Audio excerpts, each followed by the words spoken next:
no. I see her merging from darkness into light. She whispers, but does not answer my call. She is hidden behind the crescent moon. She waits in shadows that recoil, flinging their gold mists, and then it appears that my beloved is transformed into an evil witch. In the beginning, darkness came from light, as shadows that were not, but only seems to be.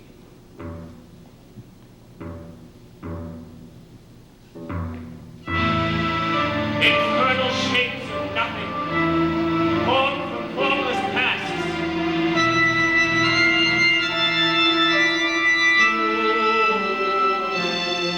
Across what place in time, dissolve and merge again. Unreconciled, glory,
dark side of the moon, he can find his original face and be reborn.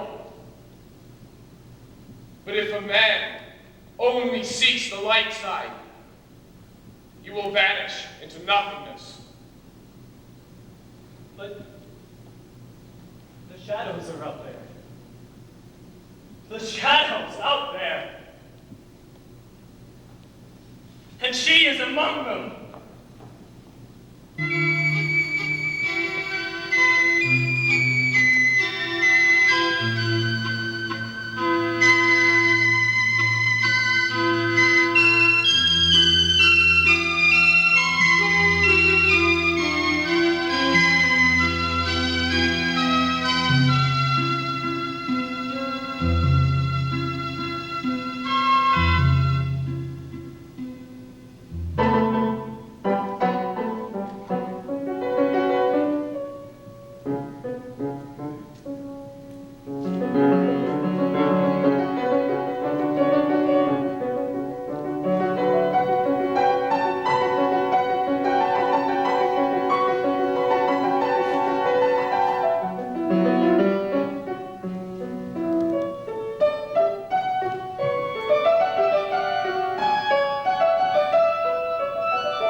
Barrier between the living and the dead.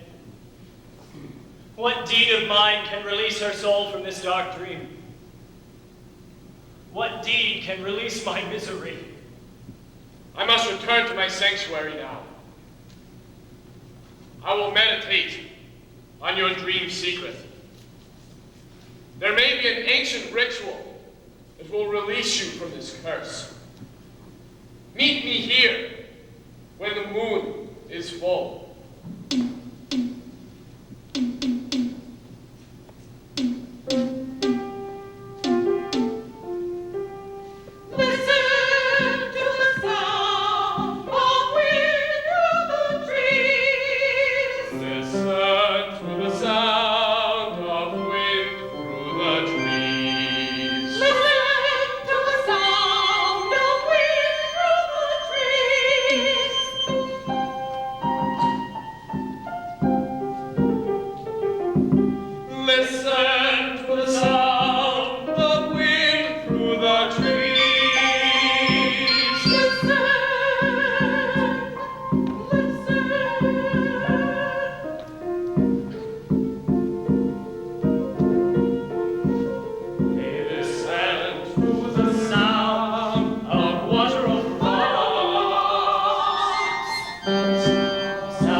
Listen to the sound.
in veiled eclipse, in a vivid dream.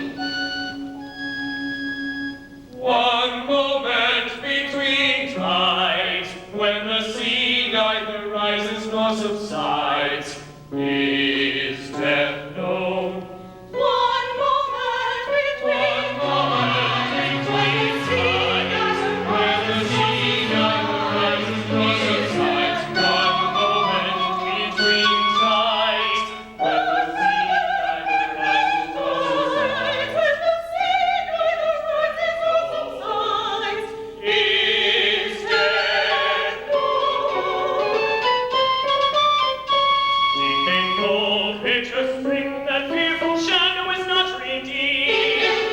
lives in an uncertain dream. Deep in cold picture spring, that fearful shadow is not redeemed.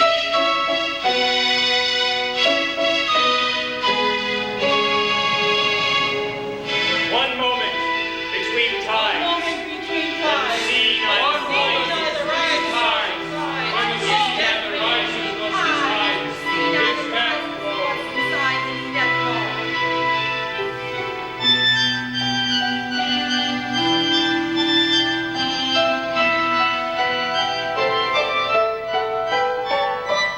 An undying death, Undying death, shrouded by shrouded undying by death, death, shrouded by sadness.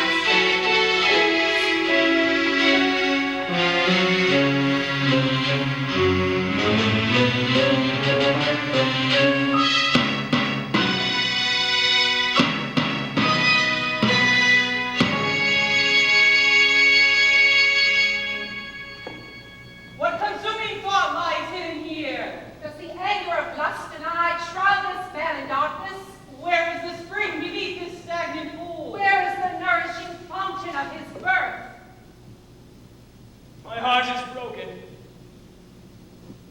Dissolve this putrid flesh, and wring my heart dry of sweet stale blood. This cursed dancer, what purpose of yours turns beauty's face foul? What mocking echo? What base shadow veils the day with death's curtain? Do I seek unsubstantial dreams? And worse, shadows of a dream. Look, the old man returns. What bitter price has he paid for his wisdom? Why did you come back? No one born of wisdom can save me now. And if God can help me, then why do my prayers go unanswered? You are the answer to that prayer. You are the shadow obstructing the door to your inner shrine. You are a pitiful sight to behold. You have eyes, but cannot see your feet. Stand on what you most earnestly seek. What is this paradox? Why should I sabotage myself? It is your dark side that seeks the light.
release her soul from this dark dream.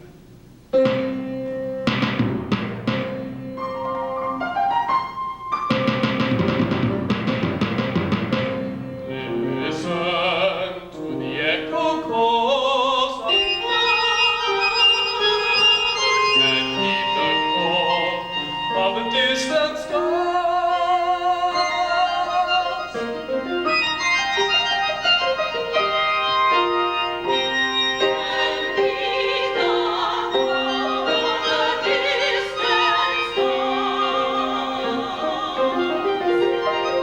They beckon you to a higher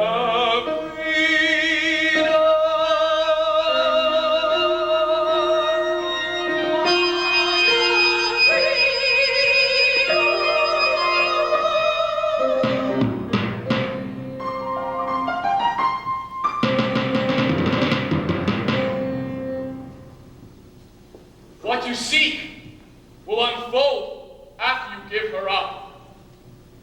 After you look beyond the external world. Look. The moon is rising. It is time for me to tell you about an ancient rite to be performed. Beyond, on the other side of this mountain, where rain is seldom known, a lone woman sits by a well, guarding it. Tonight, at the hour of the moon's fulfillment, will die.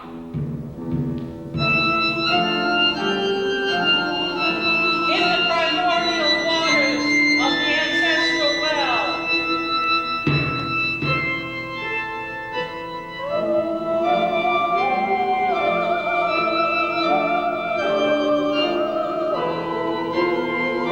The sudden darkness issuing light.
shaking is the sign. Is it fear that makes me tremble? Or the terrible fate of her that runs through my veins? Fear can awaken you. The covenant cannot be broken. The water will flow as surely as day follows night.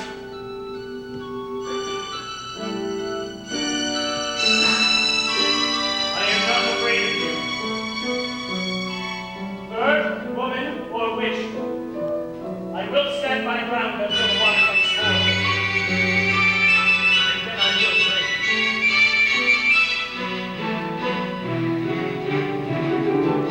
When the day turned to night, see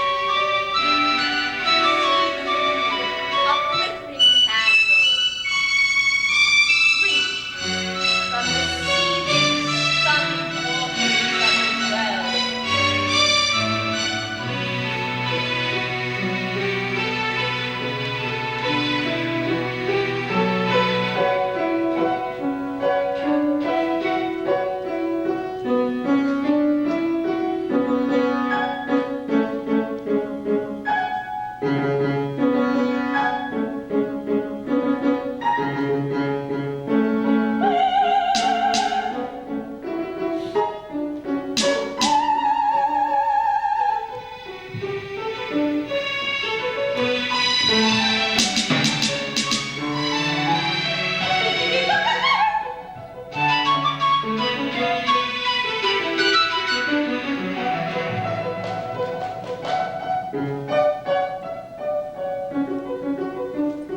shall the burning, burning wheel of fire consume us.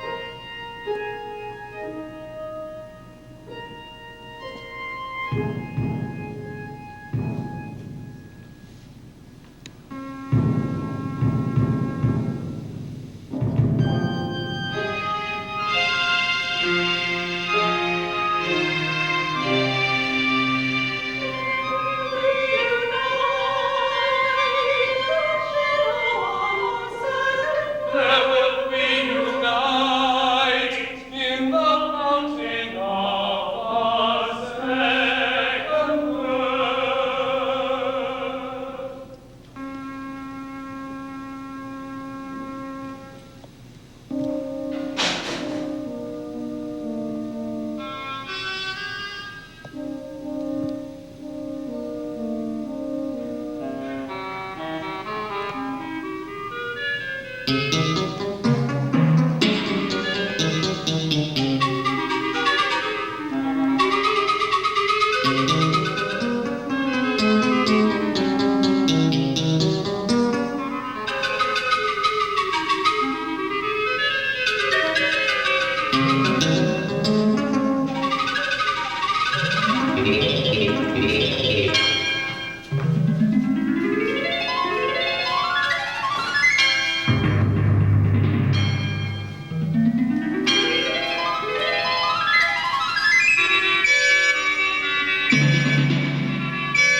name is Alan Stirring. I'm from WPI. I work with Mask, the drama group here. Just saw the performance. It was, I guess, for the highlights, it was amazing what a group can do with such little equipment on the stage. There was a lot that was done with just the drapes. I was very impressed with that. I liked how the dancing correlated with the music. A couple of problems that I saw were that the conductor's head was above the level of the actress and the actor when he was bending down. I don't know if you can lower her. I don't know if you can raise the audience or raise them, but it was a little bit of a distraction. But I like the way the music. There was I guess I don't know if I should be looking at you or the camera. No, that's fine. You were commenting about the music? Yeah, I like the way that the music. There was I wouldn't say a symmetry. It was a repetition of the music and the dancing, where you'd have the ghost and the spirit, and even the spirit itself was such a. I don't know. I love the idea of it being a copy of the main character, and dancing around him, and the two of them dancing with each other. It's the first time I've ever seen an idea like that done before, and I really like the way that worked out. I like how the music also followed the dance, and that the dance with the ghost had a similar style of music from the first act to the second act. Boy, am I really nervous when I get put on a camera. I don't have that. Okay, if you want to just pick up from that point. From the one thing that I liked is that a very new, a lot of fresh things that I've seen opera. I've been in several operas, and I've seen musicals and dancing, and this is the first time I've seen something put together quite like this. The music style was a combination of two styles I've never heard put together, and it's not that this is bad. It sounds very good. But with the idea of having the spirit and the new style of music and the dancing, and even the way they pulled in the separating of the back of the stage with the front of the stage by a screen, and then using the screen as even an actual part of the operetta. It was very well done, and the fact that these people did it in 10 days is amazing. I do have to say that. I've never seen a production put together that quickly. So I've tried, but... Okay, I thank you very much for your comments. I kind of like it. What were you thinking of that before? What were you thinking of for the witch? Oh, this is going to be the witch thing. The witch thing. But you got to see her height and everything else. yeah. John's about her size. This is worn by... Mary. No, in the Ten Commandments, it was worn by what's his name, so it's his height. Who? Neil? No, the black boy. Where do you want us, by the way? Wherever you'd like to be. The more colorful, the better it looks. Well, Who's going to start, and then I'll fade up on the scene, and you can just plain take off and... Are you going to ask questions? No, you guys We're gonna talking. talk. You're... Oh, we're just going to talk. You I guys think are you going guys to should talk. talk, and I could be getting a little something done over here. Well, If what you I- need me, you can call me over. what I thought, well, whether that'll be annoying or not is another question. Well, But what I thought that we could do some stuff with fabric that she could photograph, and that could be something we should... Inserts and stuff like that. I can make a PSA, what they call a public service announcement. To actually try to get some people here for you. I can get that'd be great. I get it on the air right away. Groovy, let's do that. Okay. So let's think along those lines. Okay, anytime you want to start. We're starting right now. Yes. John, when did you first get the idea for this piece? The Rites of the Well. Rights at the well. At the well. First, I got the idea in 1940 at the University of Missouri. Good, good. And, no, actually 19... You don't mind 50. starting. I'm going to pull up a little. John, when did you first get the idea for the Rites at the Well? It came after a very important dream that I had, And the actual beginning of the piece started in 1955. Good. And it was, the idea started, and I was collaborating at that time with a graduate student. We were both at the University of Missouri, and a lot of interruptions happened in between. This person and I were not together. We parted ways. We were in different parts of the country, etc. So it wasn't until just a year ago that we took it up again. So that was Charlotte. Yeah, Charlotte Spivak. She's a teacher at UMass. At Amherst. UMass Amherst, right? Yeah, she's very brilliant, and she works in studies of Shakespeare and Jungian philosophy, and she's quite ahead. So then, but you essentially wrote the structure of the piece. Yes, the structure of the piece I wrote, and she actually added some of the lyrics. And the very beginning of the piece really started with the line, darkness came from light as shadows that were not, but only seemed to be, infernal shapes of nothing, formed from formless past. That was hers. And then somehow that related to certain ideas that and experiences I had of a dark side of my life I had to go through, and a lot of revelations came to me actually through the dream life, and my study of Jung and study of psychology and study of myself mainly, analyzing and intuiting and working through. The plot really did come from my dream life. You know, we always in this business I try to get more real with ourselves in order to function in a society that is primarily square. And it's always difficult because I think that for myself, as a director, I get a lot of material from people, and some, you know, I will not think about it almost immediately for whatever reasons, but then there will be some that will, and I'm not really a mystical person at all, but it seems that there is something, a vibration about it, or there's a sense of smell or touch or tactile thing about the piece, so that makes me choose to do it. You know, and I think last year when you came and said that you wanted to do the piece in Thailand, I mean, it seemed far-fetched and outrageous, but we did do it.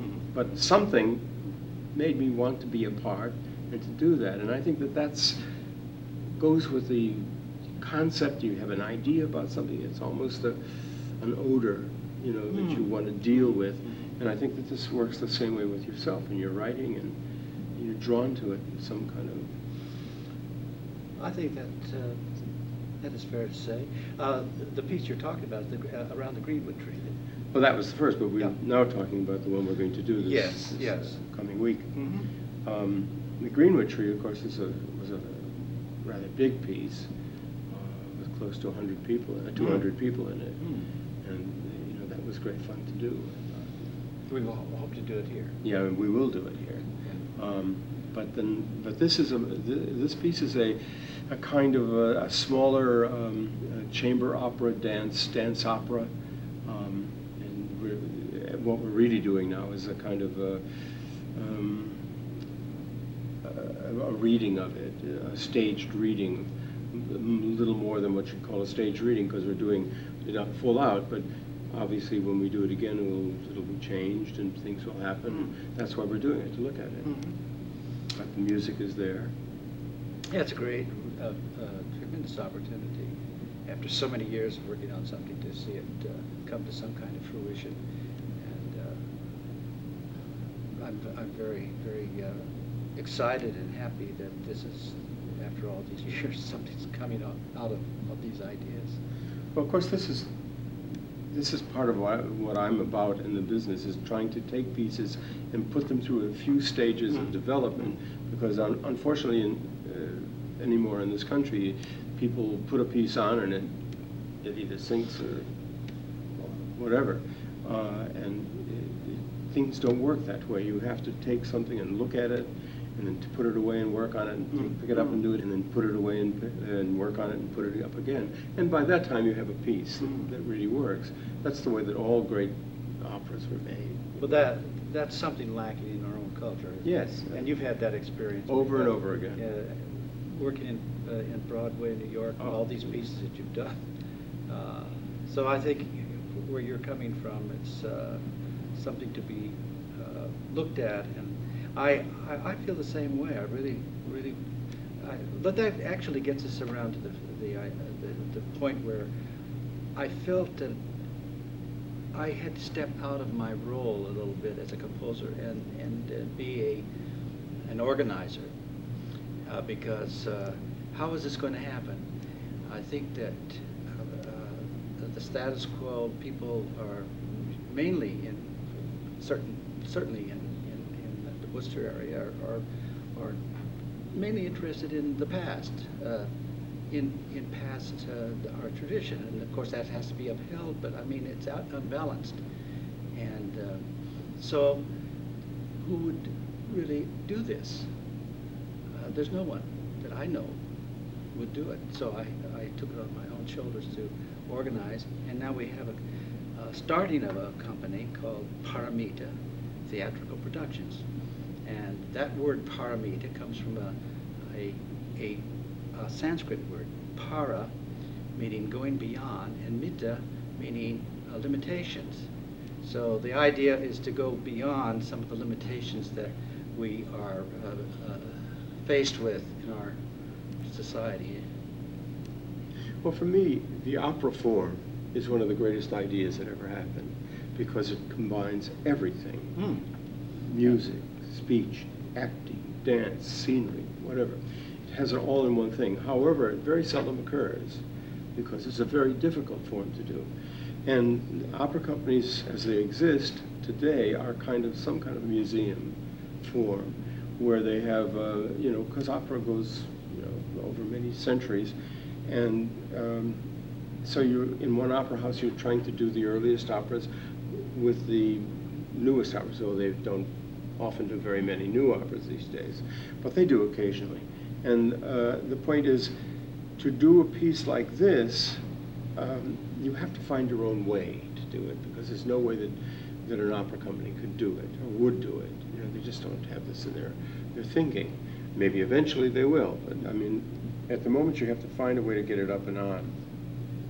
And it's a piece like this, which is a dance opera. It has a large percentage of dance, and for instance, the lead character, the young man, has himself and his persona as the dancer is the other part of himself. So you have both working at the same time on stage.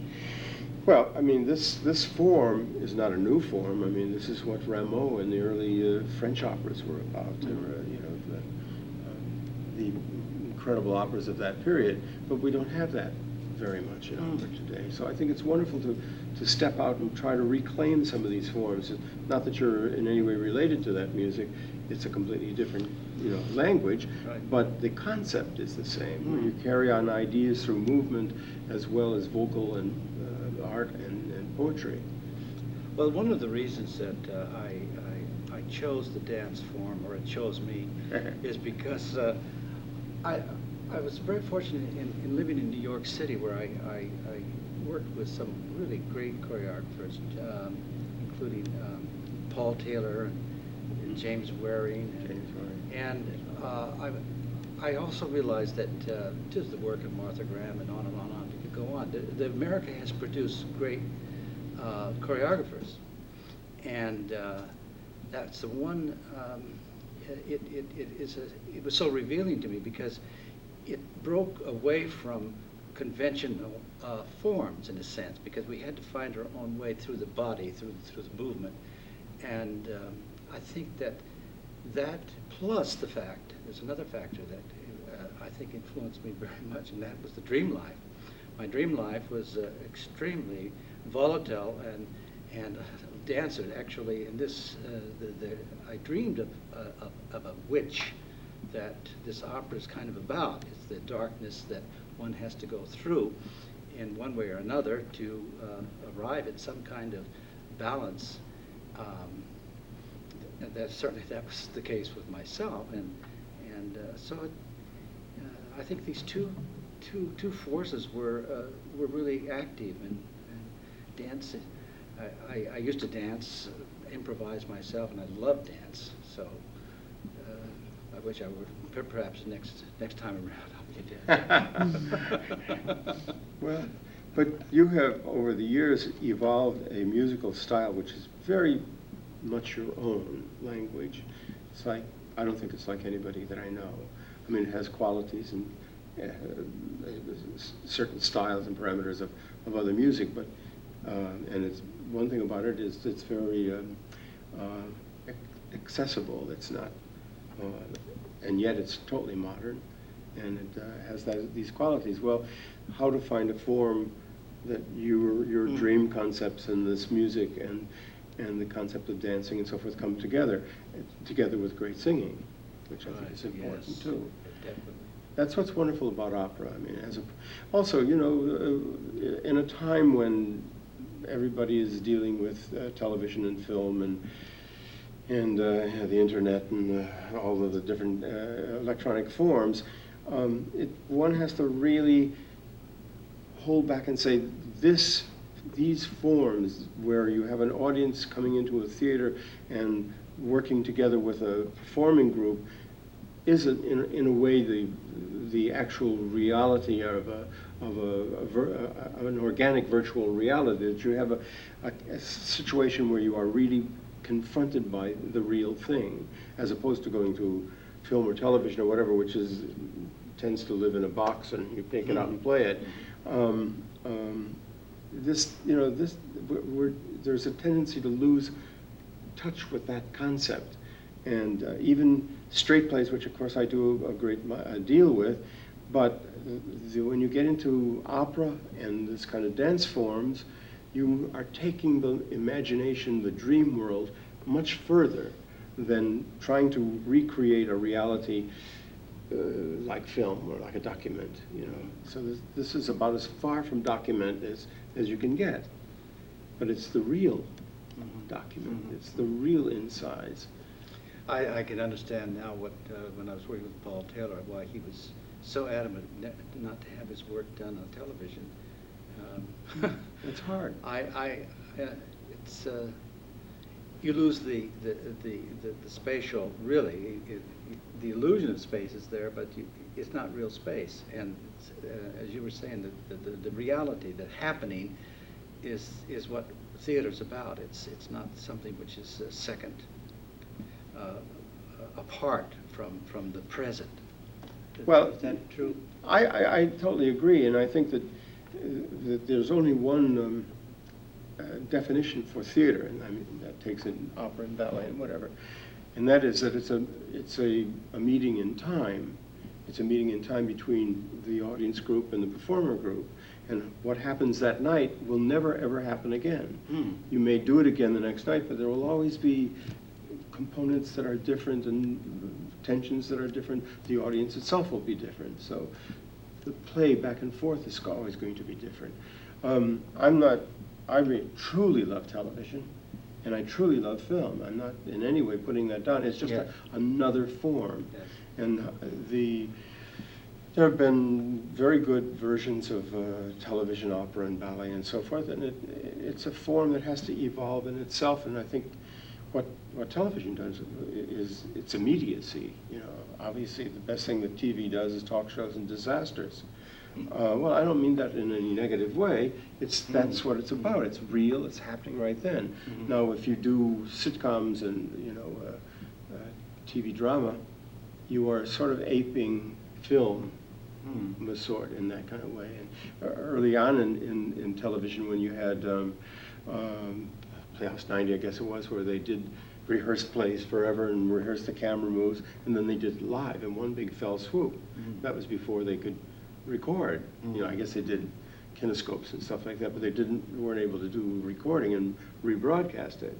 So, I mean, I remember part of that when I was first started. One of the first things I did was on television was a piece with PBS about La Mamas. It was called Three from La Mama. And we were doing these three pieces, one by Sam Shepard, one by Paul Foster, and one by Jean-Claude Benetali. And we would do them in big 10-minute segments. So, I mean, that's a long time to choreograph the cameras, 3 cameras and so forth. And you'd have to do that, and then you'd stop, and you'd find a spot that you could pick up and go on and do the next 10 minutes. And in those days, it was really amazing because the editing process was so different than it is now. You had the big tape, and you had to take a microscope and find the pulse beat and cut right down the center of the pulse beat and put it together. If you didn't get it right, and you took 3 or 4 times to do it, the picture would flop. So as a consequence, it was a very slow process. But what was good about that was that you had to do 10 full minutes of real-time performing, as opposed to a second here and a second there and a cut and a cut and a cut and whatever, or going from camera to camera, whatever. It was different. Tom, you know, I'm very interested in the way you work. I've never known anyone quite like you that way. For example, you wait. You don't study so much something in advance too much or overstudy it, and you like to keep that into the intuition and the creativity and the spontaneity in your work.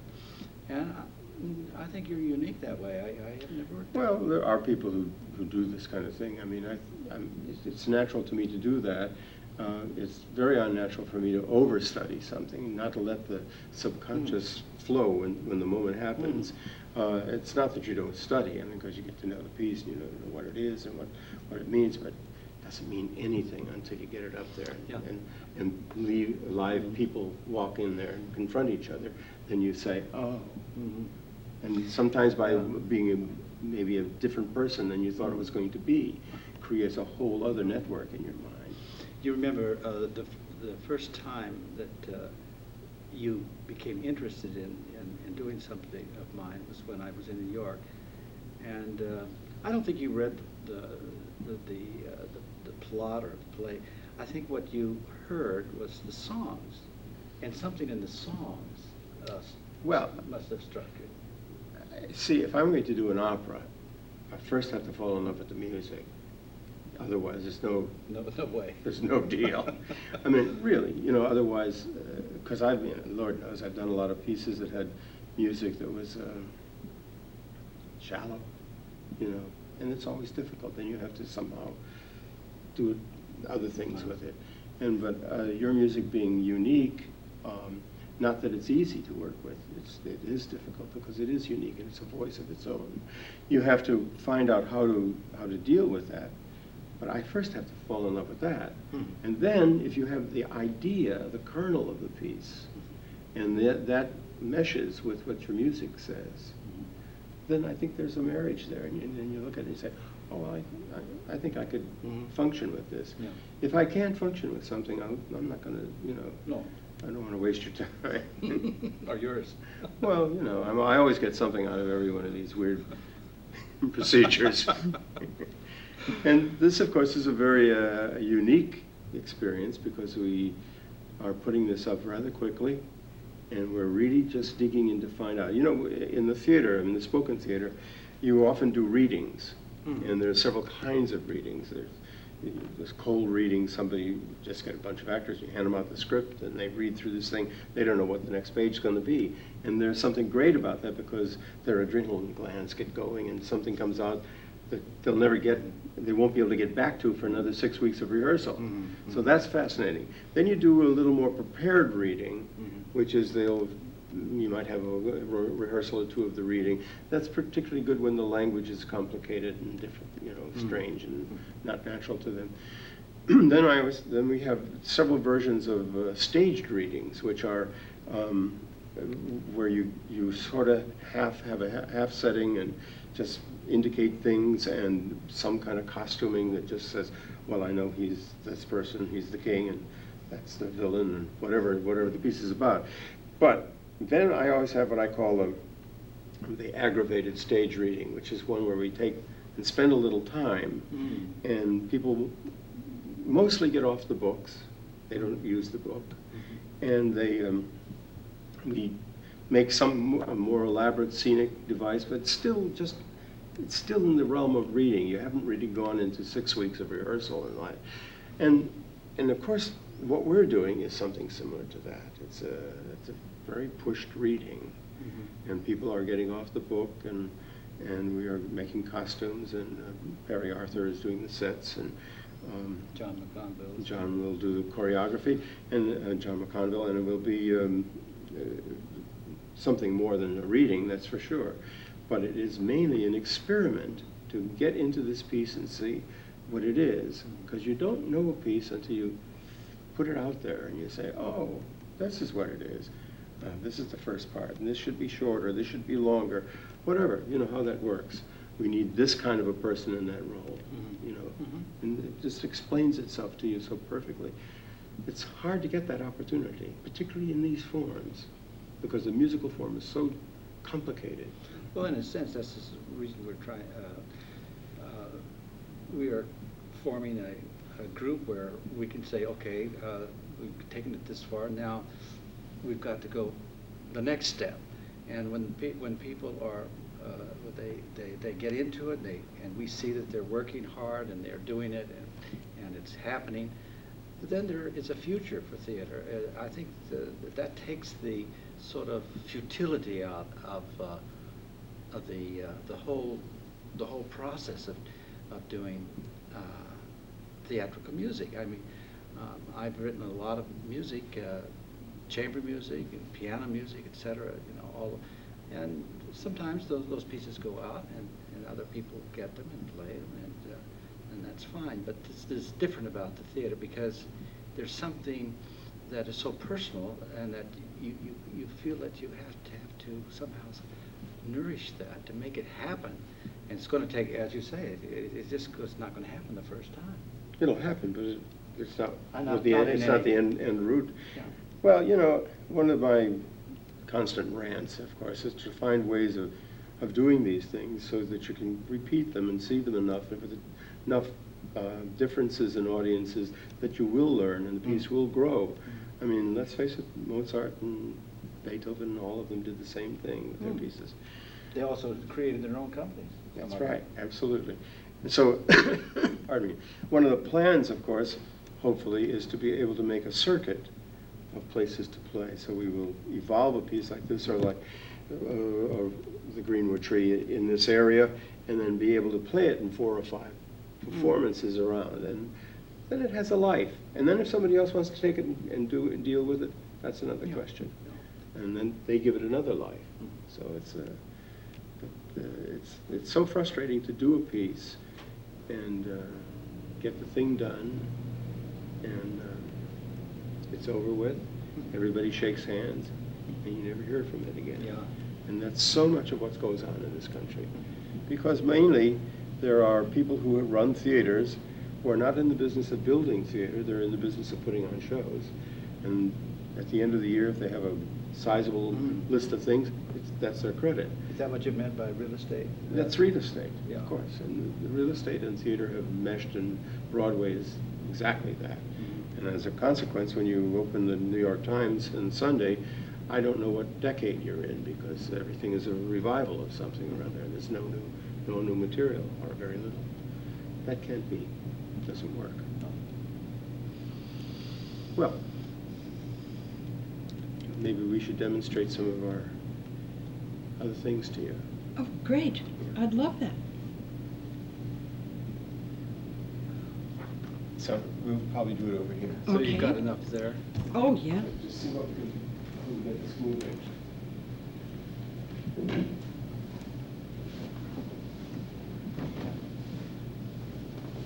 Pull wider on the Yeah.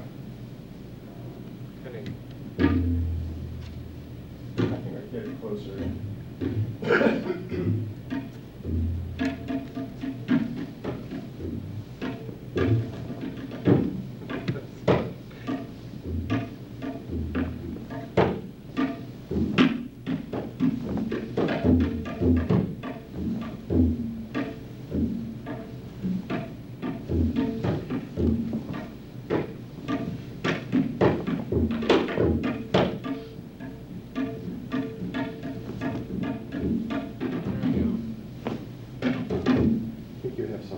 Okay, and what I'm going to do is zoom over to him, and then we can pick up talking. Maybe you'd like to speak with him. If I just zoom, go right over to him. And then, do you want to speak to him over there? So, I mean, what we really need is to get flexibility of this. So we'll hang it from one, what do you call it, flat. And then we can bring it across the stage and envelop the actors with it. Okay. Okay? And what about these things over here? These are going to be like when they're walking through the jungle and stuff. And the witches in the jungle. And the witches in the jungle. We can create a jungle by only take two of them. You take two, right? And so by this kind of movement, you have that. And then when the fire happens,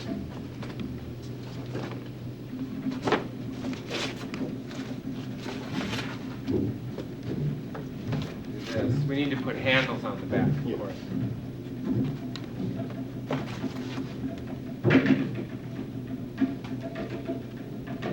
and when you turn them back, they're black and they disappear against the black. So let's make them appear. 1, 2, 3, turn. Oh, neat. Very, very nice. Ah, hey, what a nice way to fade out with that. Hey, great. All right.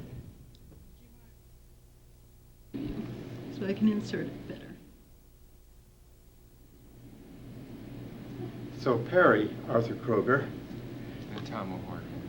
we worked together for what? Well, we were just talking in the car. Yeah. We met in 1977, so next year we'll know each other for 20 years. 1977, we did a revival of Hair on Broadway, and Perry was in that. Yeah, he hired me for that. And So about 10 years we worked together as so then, actor. but then it was in around 1986 we did this thing called Union Square Reunion, and Union Park in New York was being refurbished. Union Square. Union Square. Yeah. It's a very famous old square that Washington was there, and Lincoln, It had a lot of and people. all kinds of people. Had visited that park in the past, so the Park Commission asked Tom to create some sort of celebration for the reopening of this park. So we try to have representation of everybody who'd ever been there. Walt Whitman, Emma Goldman. Right, all the way down to Brontosaurus. And we figured there must have been a Brontosaurus back someplace. So we built a Brontosaurus, which took, how many people? 6 people? 8 There was people. one person in each leg. And then it had 2 on the tail and 1 on the head. Something like Yeah, that. it was a big Brontosaurus that walked through the park. But we had all these other people in it too, that did things. Lillian Russell. Lillian Russell. there was- Eddie Cantor. And Who else did we Arturo Toscanini was on stilts. Gabriel Barry was him. Gabriel Barry was Toscanini. Who else was in it? It was just amazing, kind of mishmash of people. And at that point, the mayor was Koch. Right. So He I was know a- the Brontosaurus attacked Koch. at that point. I remember that. I have a I picture thought that of was one of the more interesting things. But the significant thing that came out of that was we made all this cardboard stuff, all these cardboard masks and cardboard costumes, and Yeah, Perry is kind we've been of doing that ever since. a Renaissance person in mask making. He can do all these incredible kind of paper mache things that are practically indestructible. And so we did. What was the first thing after that? Did we do the operas then? Or? Well, and then it was soon after that, I had written some stuff for that, and Tom composed some music, and then Tom got the idea to do an opera together, or several different operas with different writers. We were and the trying- one we did together. We were trying to do a opera company. Mm-hmm. Opera was our word that we made up for pop opera, and it was whatever it was. And we did one about Senator Joe. Joe McCarthy, which was quite funny and marvelous and dark and silly. And again, in that we incorporated a lot of the techniques we use with cardboard and stuff. So what? And then there was a whole series of workshops. Mm-hmm. Workshops about Gottschalk was one of the first Yes. ones. Mm-hmm. That was Then with there Ben Vereen. Right. And There was one based on It's a Wonderful Life. Oh yeah. Remember that? Yeah. And there were a whole series of these workshops, which were little productions put together in a week, sort of like what we're doing now. So we could see the benefit of the piece and what it needed and what it didn't need, and what kinds of actors it needed. And so there was more simplified. We've talked about that with John before. But the thing is that the cardboard technique was the thing that really saved it. Because you get the notion of something.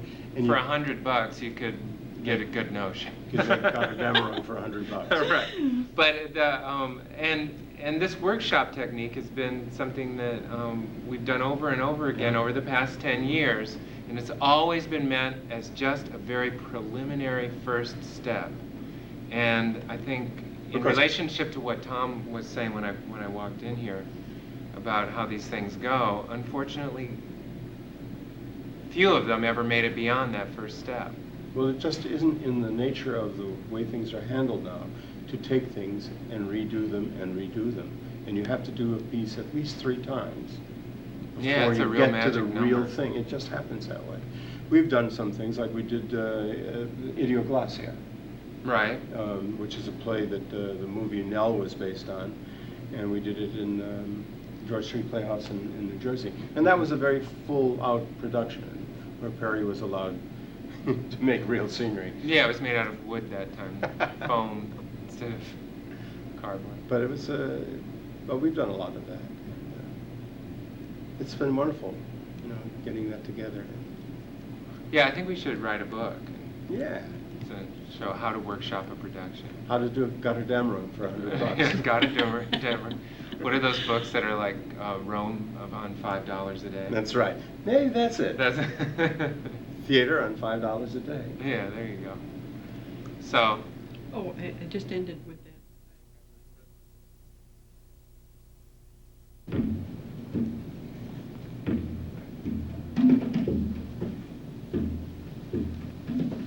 What type of material is that? Scrim. It's like you can see through it? See through it. Okay. And you light it on one side, and what's behind it disappears.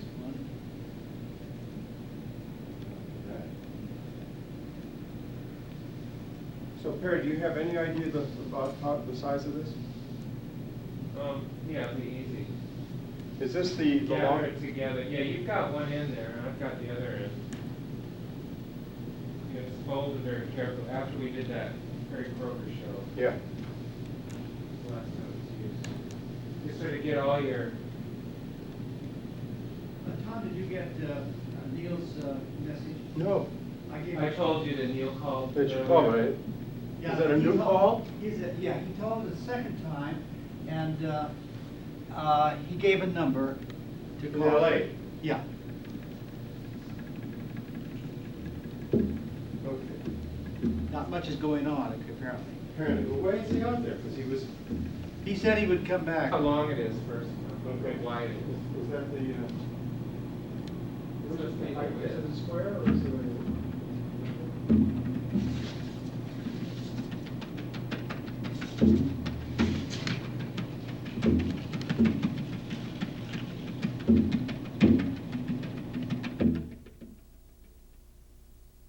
Well, we'll find out in a minute.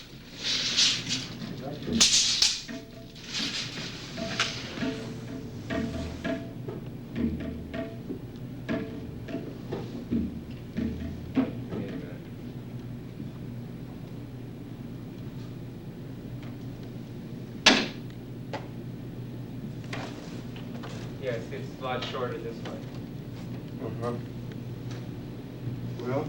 So it sort of goes from wall to wall, let's say. Yeah, sort of.